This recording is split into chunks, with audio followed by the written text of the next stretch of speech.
Hi, good evening, everyone. Welcome to our platform, Catholic Go Live. Tonight, we are glad to have our speaker, Claire, to talk about the Decarbonization Malaysia project by the Episcopal Commission of Creation Justice of Malaysia, Singapore, and Brunei. So the aim of this group is to promote and facilitate a transition to equitable, resilient, and regenerative and decarbonized economy in the country from within the Catholic Church. So a lot of us might be curious to know about how the Catholic Church is helping in the world of facing the climate change impact. So today we have our speaker Claire to share more with us. So during the session, please feel free to post your questions to interact with our speaker tonight. So over to you, Claire. Creation Justice Commission, Episcopal Commission for Creation Justice Malaysia, Singapore, and Brunei, as well as a founding member of Executive Chair of Laudato Si Asia Coalition for Culture of Care, Resilience, and Ecological Justice. Ms. Westwood actually holds a master's degree in business administration and has extensive experience in higher education, management, facilitation, food sovereignty, climate change, creation justice, community resilience, and Laudato Si. Her work supporting rural food sovereignty and resilience spans 16 countries in Asia. So let's hear from her, Ms. Claire Westwood, on how we can build resilience in our community. Thank you, Maria, and thank you, Luke, and good evening to all our sisters and brothers from different parts of Malaysia. We're going to talk this evening tonight about building community resilience to climate change impacts. And what will happen is that I'm going to just give you an overview of community resilience. We have rural and urban, but I'll begin with rural because when we do rural resilience, we'll be able to understand the possibilities for urban. Yeah. And then at the end, we'd like to have a discussion, which we will put you through it. We will immerse you into a little exercise about doing an preliminary assessment of your own resilience in your community. Okay, so I'll just share screen now. And if you have any questions, as Luke was saying, please put it in the chat box. Yeah, and we hope you stay to the end. Thank you so much.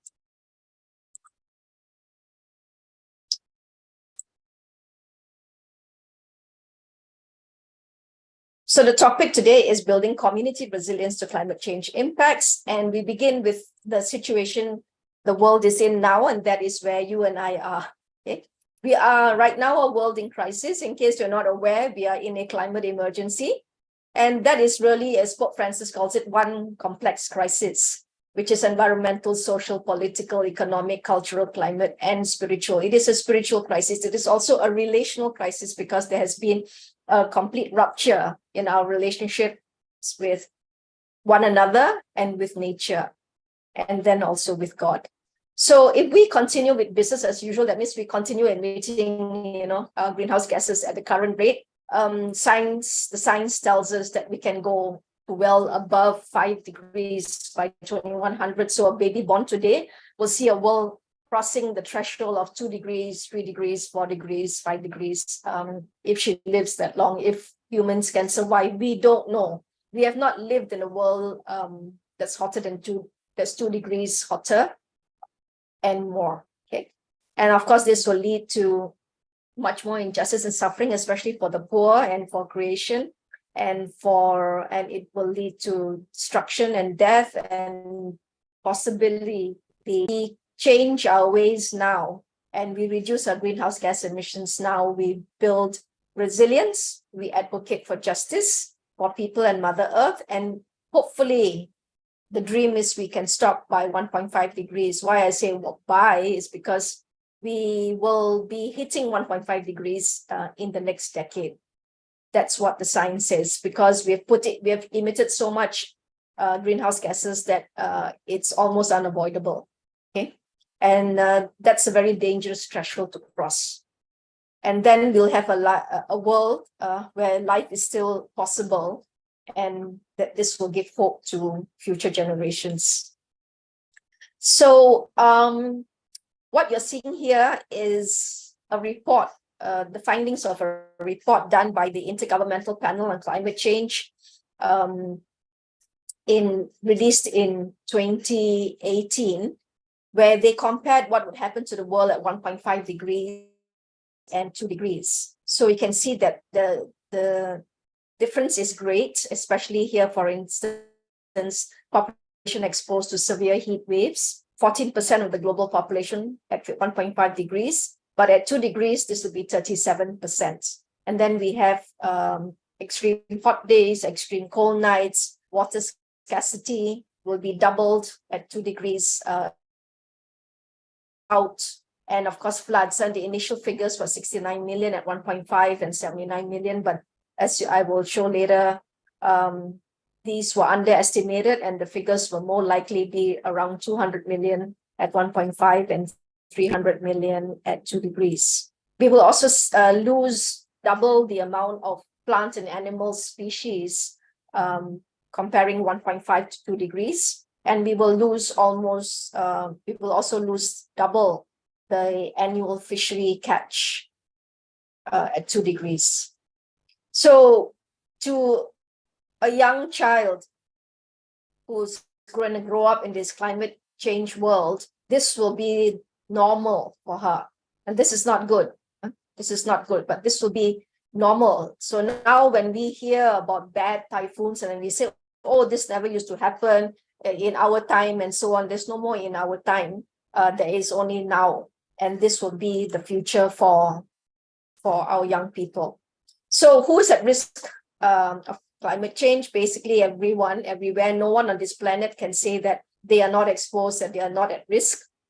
But especially vulnerable are the poor, the women, the children, the elderly, those with chronic medical conditions, those living in mega cities, giant cities like Manila, Bangkok, even Kuala Lumpur, small island developing states, coastal mountainous polar regions. There isn't much place left to be.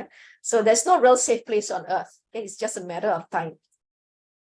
And so this is the future that our children will face. And these are real life stories. This is from Typhoon Haiyan. These are floods in India. So for those of you who may know about Laudato Si, in chapter 4, the whole of chapter 4 is devoted to what is called integral ecology, which is made up of environmental, social, economic, and so on, different types of ecology, where all of it should work together. But how do you operationalize integral ecology? And what the Creation Justice Commission does is that we say that the two practical pathways forward be through creation justice and resilience.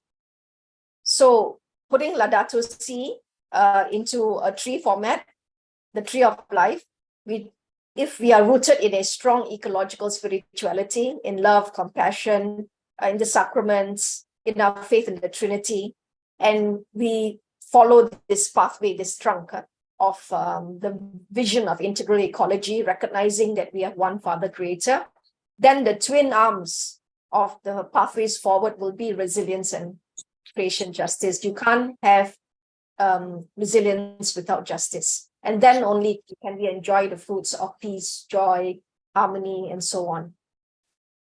So what is creation or ecological justice?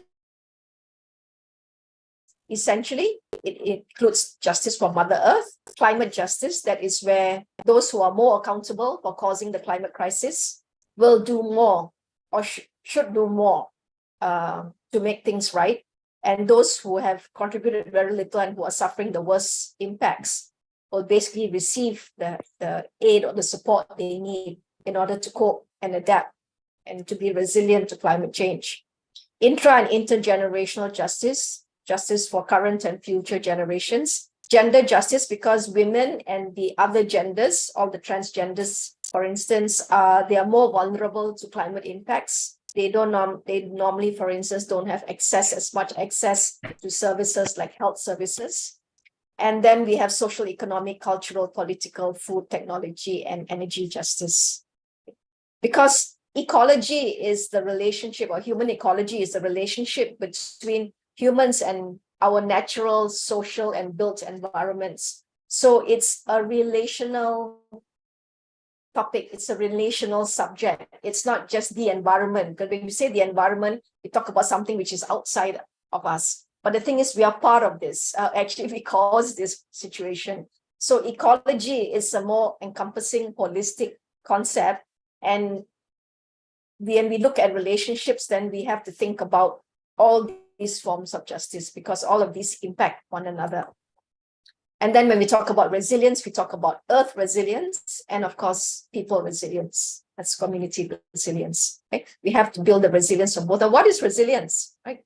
So if you look at all the studies, different definitions, they basically have got three criteria for resilience. And it's not a new word, actually, right? If you think about your health, that, how often do you fall sick? When everybody coughs around you, do you, also get sick easily and so on? Or are you a very, very resilient person in terms of health? So that's a very good analogy for resilience. So this ability to bounce back, the ability, number one, to withstand, or people say resist, or to absorb shocks. Okay? The capacity to recover. So if you do fall sick, for instance, how fast do you get well again? Do you take like forever? Okay. This is the bouncing back ability to the original state. And not only that, the capacity to continue to grow, to continue to thrive in spite of shocks, because shocks are part and parcel of life. And these shocks, climate shocks, will be fast onset or slow onset. Fast onset would be like floods, they come very suddenly, typhoon, storms. Slow onset would be like drought. You don't know when the rains will come, so you wait, and after a few weeks you realize, we're in a drought. But then it's a bit too late because you probably haven't taken preparatory action. So that's a slow onset hazard. And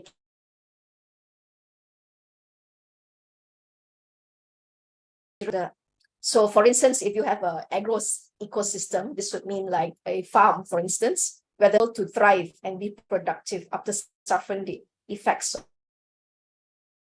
climatic hazard like a flood or a storm, or in the face of external input scarcity. For instance, during COVID, when they're not able to get the inputs that they need, they're still able to thrive. So for earth resilience, essentially it's made up of three areas: mitigation, regeneration of nature, and resilient development, because we are using the earth's resources to so-called develop, and that is for human convenience, for human living. And it's made up of all these factors. So when we talk about mitigation now, when they use it in terms of climate change, they're talking about greenhouse gas emissions. But we also need to mitigate pollution, because if you don't die from one, you'll die of the other. Like plastic pollution is strangling the earth, suffocating the earth. So both are just as important, and chemicals are basically poisoning us every day. Then we talk about resilient development. We want to grow. Poor countries have a right to development. They have a right to have schools, hospitals, roads, electricity, and water, just like those of us who are more lucky to have all these amenities. But the production and consumption, these resources must be sustainable. And so we need to have it's a word that we've used very often, and that involves the many R's that you might hear about. That is to replenish, to repair, to restore, and so on. But regeneration captures all of that. In order to regenerate or help nature to grow again, in areas where we have destroyed her. We need to repair, we need to remediate, we need to clean up, we need to conserve, and then we need to grow again. Okay. So we're going to talk about community resilience for rural and urban communities. There is a difference, of course, in our lives and lifestyles. So I'll cover rural because rural is more broad, and you can, like I said at the beginning, you can see possibilities, possibilities for what can be done also for the urban communities. So there are 5 key factors: landscape and settlement design, the ecosystem capital. We're talking about small farmers here, and it can apply to anyone. It can also apply to fisher folk, but for purposes of this discussion here, we're going to talk about small farming communities. Adaptive capacity and social capital. I'll explain about this, what these are, and then I'll give you some examples. Okay, so ecosystem capital will consist of all these things. Basically, the farm is a small ecosystem, and the area around it is an ecosystem as well. And you and I, we also live in an ecosystem. We may not realize it because we think it's brick and mortar, but it's an ecosystem. It's an ecosystem that has got resources, or some it might have many resources, or it might have few. So this ecosystem must have many functions. Okay, for instance, if you talk about you're living near the forest, then you might have oxygen, lots of fresh air. You'd have food. You can go and pluck fruit. You can get vegetables, wild edibles. You might have a river that you can bathe in, you collect water from, and so on and so forth, a place to relax. And all these are the multi-functions of that ecosystem. Okay? And of course, from the farm, you'll have also food that is grown. Then you have livestock and so on and so forth. Now, is it healthy? Or is the farm full of pesticides, chemicals? Is the forest around you actually being destroyed? So is the river around next to you dirty? Would you actually dare to go and bathe in it or use the water? What's the biodiversity range? The more biodiverse, the better. So you can count. So if you have a small little garden, or you have a small kitchen garden at the back of your house, you can actually go and count how many types of species you have. And the more species you have, the better. Then your soil must be healthy. Your crops must be healthy. There are ways to measure this. Do you have enough food, and not just one kind of food, but a healthy diet, nutritious diet, culturally appropriate food. Okay? And do you have clean water, access to clean water for your needs? Okay. So when we talk about permaculture, you'll hear me talk about permaculture a lot, because permaculture blends a lot of the sciences together. Permaculture talks about different zones. So this is the home, or maybe the farm, and then around it will be, the nearest to the house will be the kitchen garden, where the mother can walk out every day and then take what she needs and come in. I think you would have seen this also. Okay. Then a bit further away, a little bit bigger trees, maybe small livestock like hens and so on, chickens. Then further away, you have bigger livestock. Okay. And then you have maybe you're growing bigger trees, maybe the big fruit trees are here. And of course, the last one, they always recommend that you don't touch. If it's forest, don't touch it. Leave it as virgin forest. And then you can go there and you can get like wild mushrooms and so on. You can get maybe some wood. You can get non-timber forest products as well, herbs and fruits and so on. Okay. So this concept is growing in popularity, what they call forest gardening or forest farming. And these two pictures look the same.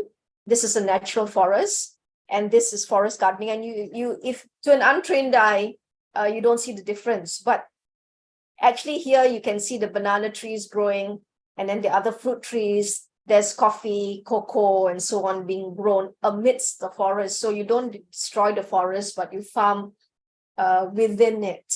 Okay, because the forest actually knows how to there's a nice nutrient cycle that happens in a forest. The forest knows how to take care of itself. Okay. So you find that, who goes to water the forest? Who puts fertilizer in the forest? Nobody, right? But the forest somehow manages to thrive and be so lush and healthy. How? Because it knows how to actually nourish itself. Okay? So we're using its self-nourishing system to farm. This is a real-life farm in northern India where cocoa is being grown in the natural forest in India. And this is what a healthy soil looks like, in case you're not a gardener and you don't know. If you see earthworms, it's very good that the worms are not dead from all the chemicals that you hopefully are not spraying on it. And then it should be dark. It should smell good. And it should be, not hard. It should be loose, so water can seep through. This is a farm after a hurricane in 2008 in South America, where the losses were only 50% or half compared to the monocultures, that is the so-called modern farms. And they recovered much faster as well. And it looks like they haven't been hit by a hurricane, right? Because they have what we call living barriers at the back here. Okay? And as you see, there's a lot of diversity in this farm. And this is a 1 acre permaculture farm in Australia that feeds 50 families, and they all live close to each other and they grow their own food. So this is possible, and this might be the future for urban farming and urban communities. Okay. Then the second one is farm technological capital. How skilled is the farmer in actually farming without the use of chemicals, without having to buy seeds because he has his own seeds? How is he designing his farm? Is he conserving his energy? So people always think that organic or ecological agriculture cannot feed the world. We need chemicals to do so. We don't need this. Okay? Because first study was it was a worldwide study that came out in 2009. This is the ISTAT study of 400 experts from around the world that said business as usual is no longer an option for agriculture, and that this green revolution agriculture that's using a lot of poisons is outdated and is toxic, and small scale farmers and agroecological methods provide the way forward. Then do you know that basically the small farmers are feeding 70% of the world, using only 25% of the world's resources, while the industrial food chain, the big farmers, are only feeding about 30% of the world, using 70% of its resources, its land, its water. So again, many studies here where agroecology can feed the world, shown crop increases of 79% in 57 developing countries. For instance, these are studies. Can give it later. And this one, I just chose one from the Philippines, where they compared conventional rice farms with organic or ecological rice farms, and they found that they had more crops, they had better diet and health, and they had higher net income. They had profit, whereas the conventional farmers had a loss.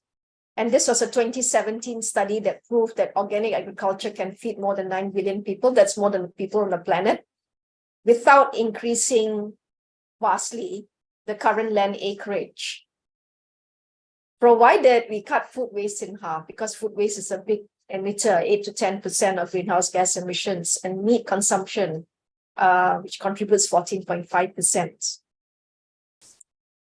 And then we have another study here. This is just to show you evidence that all these things can work. Transforming agriculture can save, shifting from industrial and crop and livestock production, reducing global consumption of meat, cutting down food waste, and so on, can reduce 7.5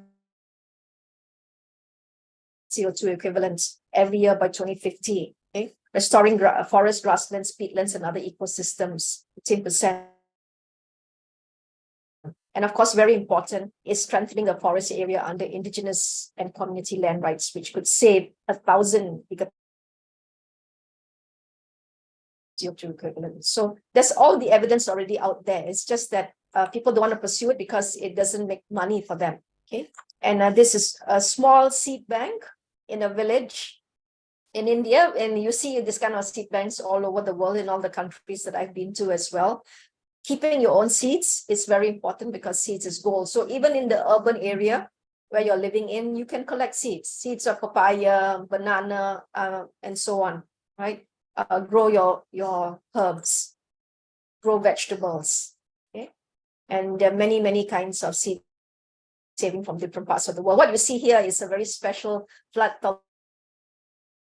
rice there, where the plants will grow taller than the flood waters, and it can remain submerged actually for up to 21 days. They call it submarine rice. And then we have things like intercropping, where crops grow with cover crops so that they can store water better and that you don't lose organic matter. And of course, this is mulching. I think a lot of you may know about this as well, covering the soil with dried grass and leaves. And of course, the duck and rice method as well, where the duck droppings will fertilize the rice field and the ducks eat all the snails, because snails like to attack rice paddies. And again, here, basically a dead hill where the soil looks dead can be recovered with proper farming techniques to become this in just a matter of about 2-3 years. And if you're in the city, well, this is the rooftop garden of Khoo Teck Puat Hospital in Singapore, which is one of the greenest hospitals I've been to. Dr. Maria has been there as well. And this is their rooftop garden where they grow vegetables, and they use their own compost also from all the food waste from the hospital. Okay? And then if you don't have place, you can basically vertical gardens. And this is another rooftop garden. And you can grow this way as well. This is what we call a banana circle. If you feel that you have your back is bad and you had a bad back actually, and they call it Nordic gardening. Okay. And so basically what all these are some permaculture technologies where we design landscapes to mimic the patterns and relationships found in nature to yield an abundance of food, fiber, and energy. And so what you see here is this is a herb spiral, and then this is mandala, a way of designing so that you maximize the space you have. So organic gardening and permaculture, like this. You see, in nature looks untidy. What we think is untidy, but nature grows that way. So when you want to have a farm, if you ever have a farm, whether in the urban area or the rural area, right, it should look more like this than this. And then you can actually design, because permaculture is all about designing your farm. And you can do this also in any urban area, because permaculture is not just for rural areas, it's also for towns and cities. So now we're going to talk about the third factor, landscape and settlement design. So we're thinking about resilient ecological structures. If you're living in the urban area, think about your house. At which point of time will your roof fly off? Okay. Can it withstand floods? 1 foot, 2 feet? How exposed are you to climate hazards? How exposed are you to floods, to storm, strong winds? What is the farm or village design, or your town design, or in your housing estate? What's the design? Is it designed to improve resilience, or is it making you more vulnerable? And when you are living in that place, you had to clear some forest to live there. And you will have ecological impacts. In other words, you could be negatively impacting your ecosystem. So looking at that is also very important, because the ecosystem is actually there to support you. So if you don't take care of it, then you're actually really, undermining your own security. So what we do when we go to these villages and talk to them about this, we ask them to draw their village, and you can do this in your own housing estate. You can do this in your town. You can do this even in your school, your hospital, wherever it is you're working. And draw that area and sort of look and see where the risks are coming from. If, for instance, if you're very close to a river, you are at high risk of flood. Okay, but the rivers easily overflow, and at which point of time will it enter into your building? Okay. Here you see the word pest here, for instance. This is farmers basically saying that pests can come from a certain direction, where do the winds come, areas exposed to drought, and so on and so forth. Okay, so having this, what we call a hazard map, is very important, and is something that you can do as well. And why we say it's important for landscape to be designed properly, this is a farm, a hillside farm after a hurricane in Central America in 1998. Now in the same area, not far away, you see this area was also impacted by the same hurricane, but because they had terraces, right? And you see these terraces also in our country. They had terraces, they were not impacted, simply because this is what we call landscape design. So whenever you want to plant on a slope, it's always a good idea to have terraces. Then you prevent, number one, you prevent erosion. Secondly, you can also have, I'll show you now. This was a drought in China some years back. This is a typical rice paddy field, a modern rice paddy field after the drought. But not far away again, these terraces looked like they were not impacted, but they were also subject to the same drought. But because the terraces held water, they were able to withstand that same drought. And so you can see this. And if you're thinking of having a farm, then you can see how they're designed. This is areas that are waterlogged, and you can't grow, in waterlogged areas. So you can make bunds like this. Okay.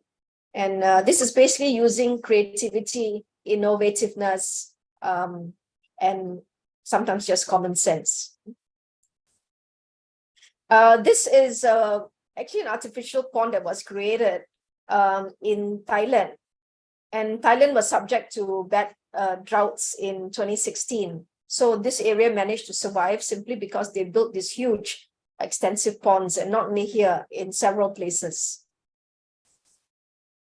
And this was in Nepal, where I visited. This small stream can become a raging torrent when they have this, what they call cloudburst. This turns into like, Niagara Falls, okay?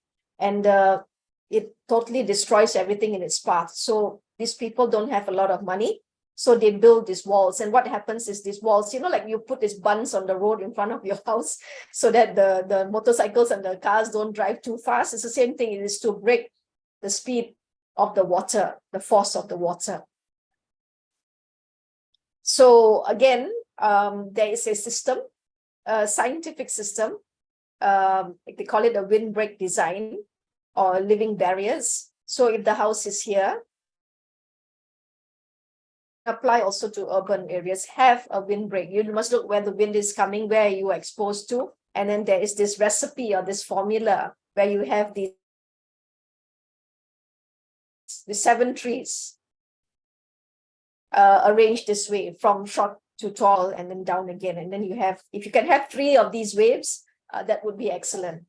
That it can cut the speed by half. So do you want the wind to hit your house at 60 kilometers per hour, or you want as well? Okay, you can do it for your own little garden as well.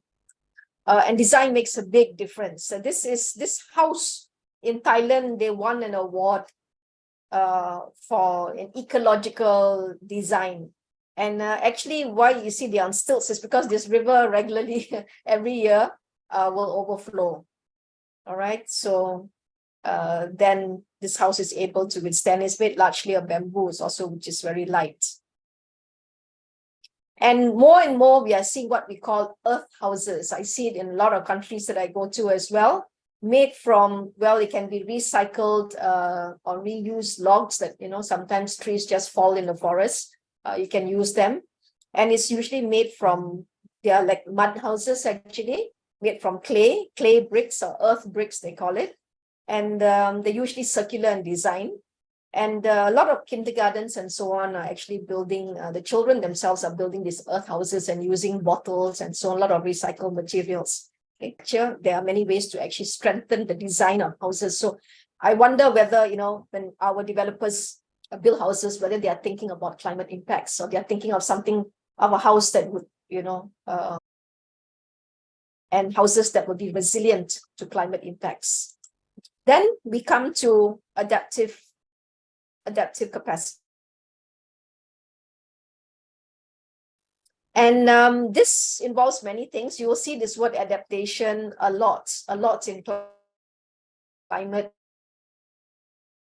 The first thing is the community aware of climate change impacts? Do they know how to assess their own resilience? This is very important because we cannot always wait for the government to come and save us. They don't have enough resources to do so.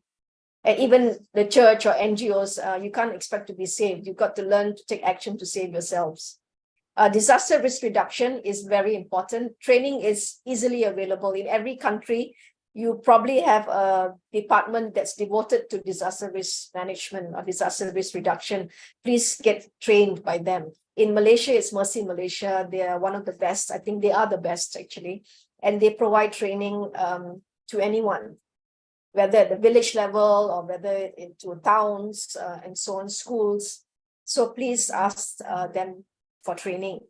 Then adaptation, I'll go into it a bit later. Financial recourse, where will you get money to rebuild if your house is destroyed in a flood? Okay, and you've lost everything. Do you have any insurance? Do you have people who actually help you financially to maybe set up your farm again, to find a new job? And more we are finding that when the environment changes, sometimes people have to change their livelihoods.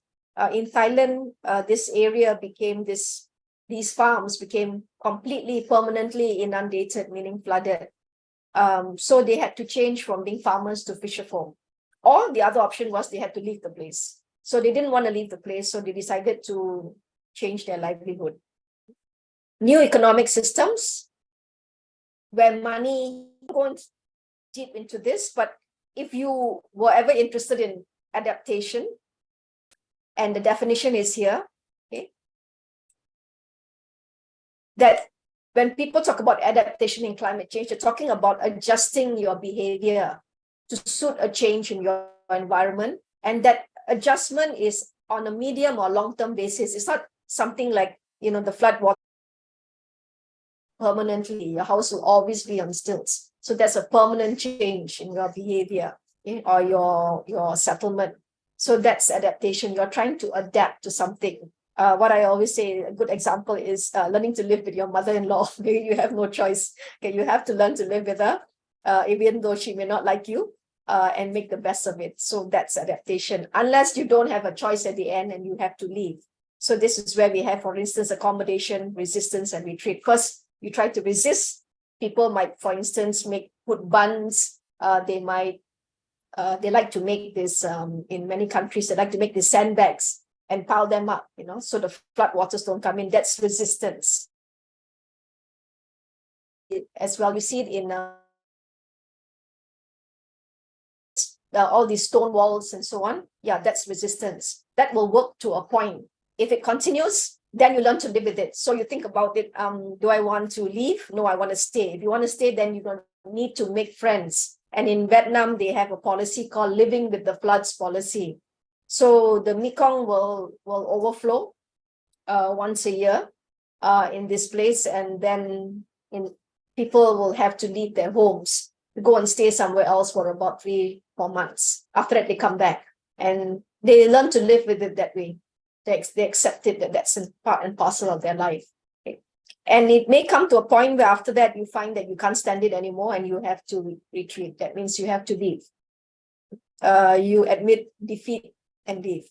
So I won't go through all this, but these were the earlier definitions of adaptation and what people did to try to adjust to changes in the environment. And as we face more and more climate impacts, you will find that we will be using all these strategies even without maybe knowing that know which category they are, but we will do something to try to either resist, to accommodate, or to retreat, to escape from it.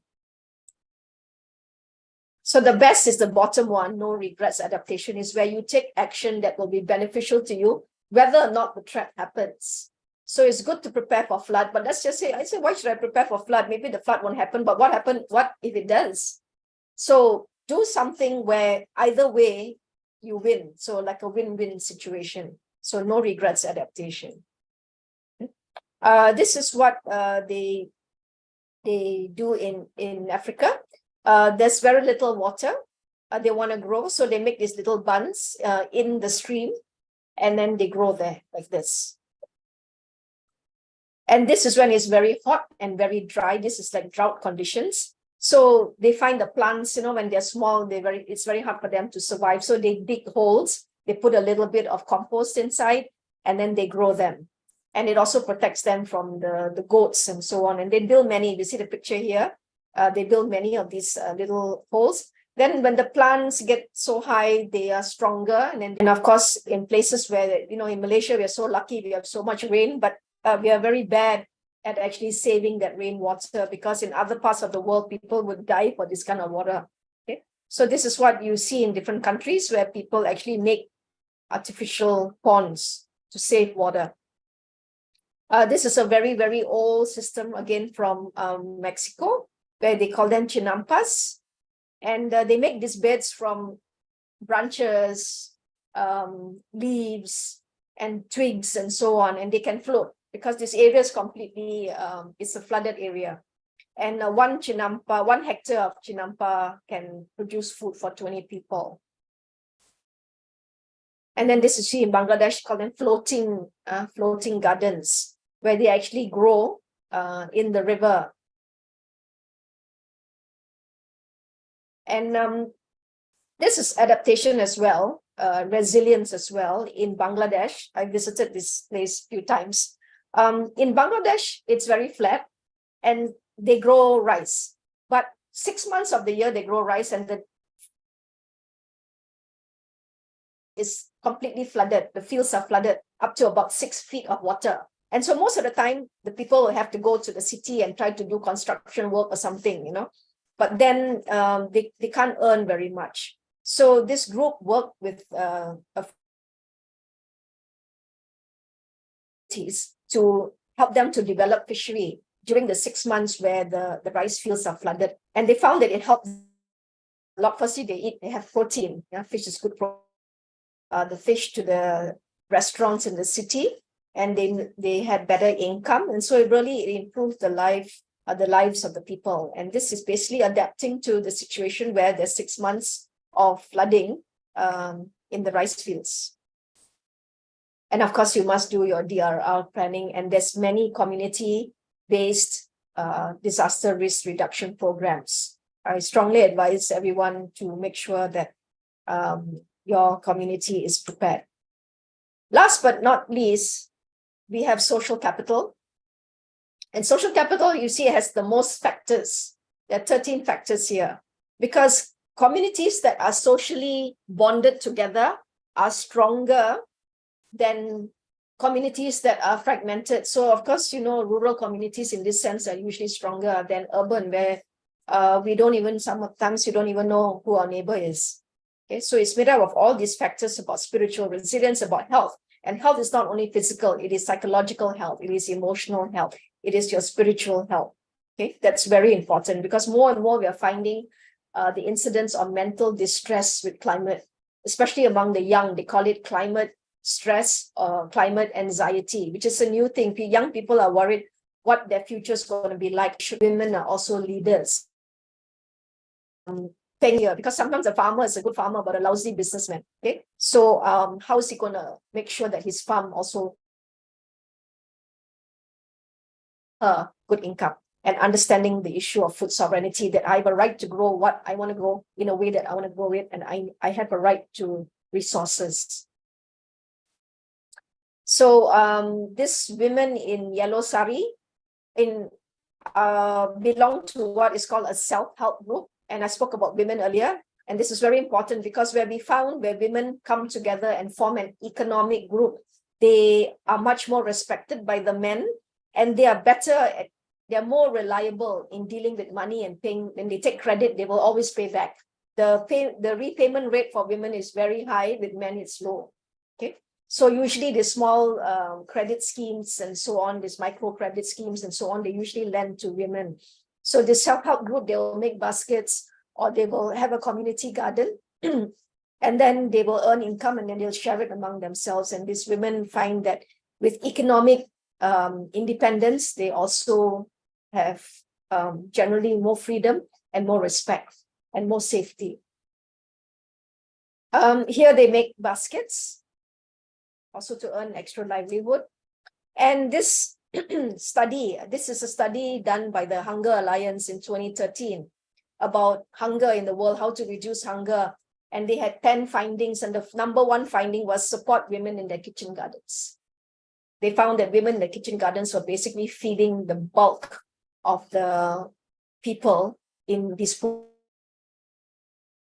countries, right? So if you give women access to credit, you give them education, and you give them access to services like health services, they found those communities would thrive. And of course, very important. So if you can go back to your culture and revive it, that will strengthen social capital. Okay, and advocating, I spoke about advocating. You know that your government owes you rights. They owe your right to food, your right to water, your right to livelihood, and so on. So where you feel these rights are not being upheld properly, you have a right to advocate for that. They were willing to save themselves, because waiting for people to come and save you is not a viable concept. And if farmers can do it, and some of them have never been to school, I don't see why urban people can't do it. And you are all educated, and you probably are, professionals. Okay. It's important to know your rights to food sovereignty. You need to eat sufficient food. You need to eat safe food. You need to eat food that is culturally appropriate for you, that is nutritious. Okay? So do you know what you're eating? Do you know what you're buying? So for urban, it's the same. We're going to close soon. It's about the same, except that you don't have a farm. So you have urban ecological responsibility and urban living capital. You don't also have much from ecosystem capital around you, because you live in, surrounded by houses, okay? Brick houses. And so urban living capital, it's like, do you have sufficient food, adequate food, nutritious food, water? Where do you live? We're talking also about maybe urban poor. Are they living in a safe place? Like, like squatter settlement areas, usually they catch fire easily, very unhealthy. They have dengue, malaria, because,